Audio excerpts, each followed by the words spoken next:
Hello 啊，大家好啊。Tommy 之前咧用咗2集同大家講一啲嘅無證移民，佢哋逗留喺美國嘅時候所享有嘅權利啦。今集會繼續講啦。咁佢哋點樣可以喺稅局嗰度免費嘅申請一個叫做 I-10 嘅號碼，一個類似其他人用到嘅社會安全號啦。方便佢哋可能係做一啲嘅自僱嘅工作啦，可能佢哋係想創業嘅，佢哋可能想去銀行開下戶口啦，開信用卡啦，去可能買車買樓啦，甚至報稅完成好多人所謂夢寐以求嘅美國夢。咁上一集啦，同大家分享咗一個免費嘅培訓機會啦。咁喺完成培訓之後嘅最後一步呢，系統係會要求填寫一個稅局嘅 W9 表格啦。咁呢份嘅表格呢，其實喺美國係非常之普遍㗎。基本上啦，如果有一個嘅企業或者機構係預計佢1年之內呢係會對另外一個嘅個體，亦就係包括你同我去支付超過600蚊美金嘅金額嘅時候呢，就例如可能你有一啲嘅自僱工作啦，或者獎學金之類嘅，佢都係會需要徵求翻呢個個體嘅嗰個嘅稅務嘅號碼㗎，好讓佢咧年尾嘅時候咧向稅局去上報。而你同埋我咧，亦都會喺下一年嘅年頭咧收翻佢一個嘅1099嘅表格。如果收錢嘅係一個普通嘅美國人咧，呢一個嘅號碼咧就會係佢嘅社會安全號啦 （Social Security Number）。如果係一個嘅企業嘅話咧，呢個就會係佢嘅 EIN， 一個 Employer Identification Number。如果有朋友係希望申請呢個 EIN 嘅話咧，我係會喺片尾再同大家分享嘅。但係啦，如果你係一個留喺美國嘅無證移民，見到呢個嘅表格上面只有空間俾你填寫一個嘅社會安全號，然後下邊又要聲明你係一個美國嘅公民或者其他嘅美國人嘅時候呢，你可能會誤以為你唔能夠填寫呢個嘅表格，而失去一個大好向上流嘅機會啊。咁所以呢，我今集就係想集中去講解呢度大家係點樣去處理噶。首先咧喺呢度做翻2個聲明啊，我就唔係一個律師或者會計師，以下嘅分享呢，純粹係衝下呢個頻道嘅流量嘅啫，咁並唔係一個專業意見嚟噶。如果有需要嘅話呢，請你徵詢翻相關嘅人士吓。咁仲有啦，可能我身邊有好多香港嘅朋友喺美國政府呢啲喉舌美國之音嘅影片入邊睇到某個國度嘅人佢哋拖男帶女嘅走線潤美會有一定程度嘅情感反射啦。但對於大部分喺加州住嘅人嚟講呢，冇乜人係會在乎你喺邊度嚟，你話喺墨西哥委內瑞拉阿富汗定係中國，又或者你用咩嘅方式嚟你中意跳飛機嘅，你中意爬圍牆、渡海泳都好，甚至你係申請政治庇護失敗之後冇離開呢個國家都好，只要你呢一刻逗留喺美國，冇一個合規嘅簽證或者公民身份，你就會被統稱為無證移民。但只要你對呢個嘅國家有貢獻，對美國夢有熱誠，你就係一個美國人。而我哋又翻去片頭提到嘅 W9 表格啦，呢份表格係由稅局出版噶。由於稅局同埋移民局係2個完全唔同嘅部門，2個係互不隸屬，資訊亦都互不共通，所以你係唔需要去驚去填寫呢份表格噶。而呢一份表格嘅背後，亦都清楚嘅列明咗乜嘢係其他美國人。稅局並唔會理會你喺移民局或者係社安局眼中嘅身份，佢只係在乎你係唔係美國嘅稅務居民。如果你喺過去嘅3年以內喺美國逗留咗起碼183日，同埋喺今年之內逗留咗起碼31日嘅話呢，你就係稅局眼中嘅美國人，亦都可以填寫呢份 W9 表格。而題外話啦，如果你唔滿足以上嘅要求嘅話呢，你係唔能夠填寫呢份 W9 噶，你需要填寫另外一份 W8 嘅表格。就例如啦，你係啱啱嚟到美國係旅遊嘅，你想開一個嘅銀行戶口近排好興噶啦，係嘛，走資嘅銀行都係會要求你填寫嗰份 W8 嘅表格噶。言歸正傳嘅，所以如果你係一個無證移民嘅話，你係可以填寫 W9 噶。而稅局係為咗方便你做呢件事呢，係有一個號碼好讓你去替代呢個嘅社會安全號噶。呢個就係今日我哋要講到嘅 I-10，係一個嘅個人納稅識別號碼。而申請呢個號碼咧，其實相對之前提過嘅申請政治庇護嚟講咧，係非常之簡單噶，只係需要咧去填寫另外一份只有1頁嘅表格啦，係 W7。呢度咧，我同大家係填寫咗一個嘅樣板噶啦。先嚟填下邊一啲比較簡單少少嘅基本資料啊。1A 啦你個名咧個姓氏啦，1B 如果你有嘅話，你以前嘅名同埋姓氏啦美國嘅地址啦。3以前喺外國嘅地址啦。如果你係搬走咗啦，你冇嘅話咧，係只係需要填寫嗰個城市名同埋國家名啦。4嘅出生嘅月日年出生嘅國家同埋城市名啦。如果你係港澳台出世嘅話咧，由於行政嘅原因咧，呢度就係唔能夠填中國噶。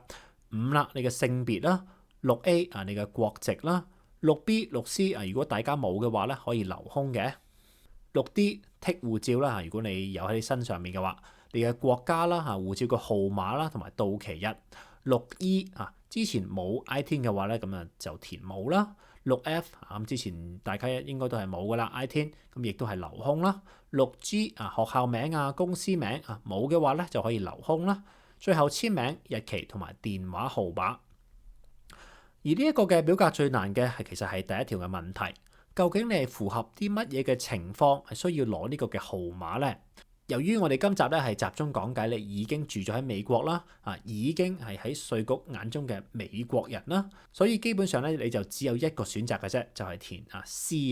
亦即係美國居住嘅外國人正在填寫呢個美國嘅聯邦報稅表啦。咁如果你睇到呢一度你係而家呢一刻係唔滿足到我哋頭先講到嘅183日嘅嗰個規定你只係唔係美國嘅稅務居民嘅話咧，另外一個嘅方法咧就係填 A 或者 B 加上最尾 H 嘅一啲唔同嘅 exceptions。呢度咧我就俾少少個提議嘅，就係如果你識英文嘅話咧，咁你可以上 Reddit 入邊嘅 subreddit 一個叫做Churning America 呢個嘅轉牛油加拿大啦我咁樣解啦。之前同大家講過信用卡啦，有啲嘅加拿大人咧就係因為我哋美國嘅信用卡啦我哋儲嗰啲嘅積分咧係比較多啦，但係加拿大人咧就冇Social Security 噶嘛，所以咧佢哋就係利用咗 I-10 去做呢件事啊。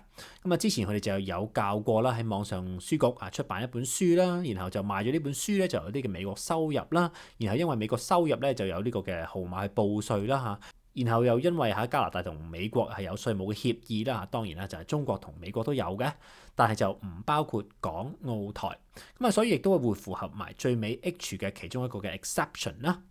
當然啦，稅局就唔係蠢嘅，所以咧佢哋就慢慢就進化到啦，自己去話，我喺網上面賭咗少少錢有啲嘅收入100蚊嘅，所以就要填翻一份適合非美國人嘅1040 NR 然後再補翻可能10蚊嘅稅咁我咧就會將呢個嘅 Churning America 嘅教學嘅連結就放喺下邊噶。如果你真係有需要用呢個方法，即係譬如你而家唔係一個美國嘅稅務居民咧，咁我都建議翻你上 iOS 嘅網站啦 download 呢個係1915嘅即係個 bulletin 啦咁佢入邊咧基本上就教晒所有啲 exception 究竟係乜嘢，譬如 exception 1咧就係頭先我哋講到如果你有啲嘅 passive income 啦，一啲嘅被動收入啦 exception 2咧就係一啲可能你係一個有稅務協議嘅地方，譬如中國啦、加拿大之類嘅。咁1、2、3、4、5、6、7、8咁其實咧就睇晒㗎啦。咁而喺最尾呢份文件入邊咧，其實最尾咧其實佢有一啲嘅 sample 點樣去填頭先我哋所講到嘅 W7 表格㗎。咁呢份表格都非常之有用㗎。又或者係最尾啦，如果係之前我頭先講到啦你喺網上面出一本電子書咁可能電子書咧亦都會有一份嘅表格，你可能俾你嘅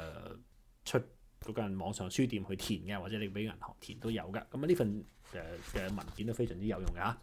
不過今集咧我哋係集中講無證移民點去申請 I-10啦。咁所以咧佢哋最直接嘅方法咧就係揀 C 啦。而揀呢個嘅選項咧申請嘅時候係同時需要完成埋上一年嘅1040報稅表格。而無證移民報稅嘅方法咧，其實同其他美國人係冇分別㗎，你係可以自己報稅。咁但係假設咧你唔係好識嘅話啦你又係低收入人士咧，就係每年收入少過6萬蚊啦，你係可以揾一啲由稅局資助嘅免費報稅服務啦，呢個叫做 Volunteer Income Tax Assistance Program 呢個叫 VITAR。咁通常咧都係由一啲嘅學校啦、非牟利嘅組織啦，或者係宗教嘅團體去代辦㗎啦。咁如果你係住喺一啲嘅華人區咧，咁通常你都會揾到一啲嘅講中文㗎啦。咁你只要咧將你上年嘅收入話俾佢聽，咁佢哋就會識點樣幫你報稅，點樣填嗰份報稅表㗎啦。咁但係咧，因為你係冇 ITIN 號碼嘅一開始嘅時候，咁所以咧你第一次報稅嘅時候咧，佢哋係唔能夠幫你去網上交呢個報稅表呢個 e-file 噶。咁所以咧你係需要叫佢哋印一份紙本嘅一個嘅 hard copy 嘅1040嘅報稅表啦，然後你去做一個手動嘅將呢個報稅表加埋頭先我哋填嗰個表格咧去寄入去呢個嘅稅局嗰度噶。而用呢個方法去申請 ITIN 最大嘅代價啦，當然就係你報完稅之後咧係要交稅㗎嘛。咁Tommy 喺片尾嘅時候咧，我再同大家講究竟即係要交幾多稅咧，或者其實你交稅有冇退稅攞翻咧，又或者係究竟交稅有啲咩嘅好處啦，一陣間再講下。而你攞住呢份嘅1040嘅報稅表啦，咁你之後就會去到稅局嘅官網啦。揾一揾你附近嘅一啲叫 Taxpayer Assistance Centre 一啲嘅納稅人互助中心啦，去做翻一個預約啊。如果你唔識英文，其實唔緊要㗎，嗰度都會有一啲嘅視像嘅翻譯啦。咁記住要帶翻3份嘅文件啦。第一就係你填寫好嘅頭先 W7 嘅表格啦，第二你嘅報稅表啦，第三你嘅護照啦。咁如果我知道有啲朋友咧，可能去潤你嘅時候咧，就唔知點解咧就丟失咗呢個護照嘅，或者佢護照係失效嘅。咁咧你就需要係要另外帶2份證明文件㗎。咁一份咧就要證明你外國人嘅身份啦，一份就要證明你美國人嘅身份㗎。例如係你喺外國嘅身份證啦，加上我哋加州本地嘅駕駛執照啊。咁詳細嘅喺 W7 表格嘅填寫說明入邊咧有清楚講解㗎啦。而稅局嘅工作人員咧，其實係會當場幫你核實嗰啲文件㗎，然後就幫你遞交你嘅申請啦。咁呢個方法咧，除咗係免費之外咧，亦都係比較保險㗎。另外2個嘅途徑咧，就係你可能會將個文件包括咗你嘅護照嘅正本啦郵寄到去稅局嗰度。咁呢個方法咧，就當然就係可能會唔見咗份文件啦，然後你就追唔到啦。又或者咧，你可以揾你附近嘅一啲嘅 Certified Acceptance Agent 咁呢個叫認證簽收嘅代理人啦。咁當然啦，呢個就需要一定嘅收費啦，係嘛？咁不過啦，啱啱我哋亦都講到一啲嘅 Vita 嘅免費嘅報稅嘅時候咧，其實佢哋都可能會有一啲嘅代理人喺嗰度做一啲嘅免費嘅報稅㗎。咁順便可能問一問佢哋可唔可以代辦呢件事啦嚇。咁如果佢哋收費合理嘅話，都可以嘅。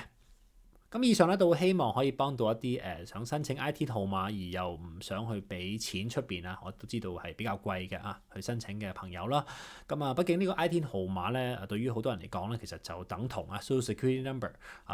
我亦都自己就唔能夠幻想你究竟點樣去生活冇呢個號碼信用卡又整唔到，銀行又整唔到，可能買車買樓又好麻煩嘅。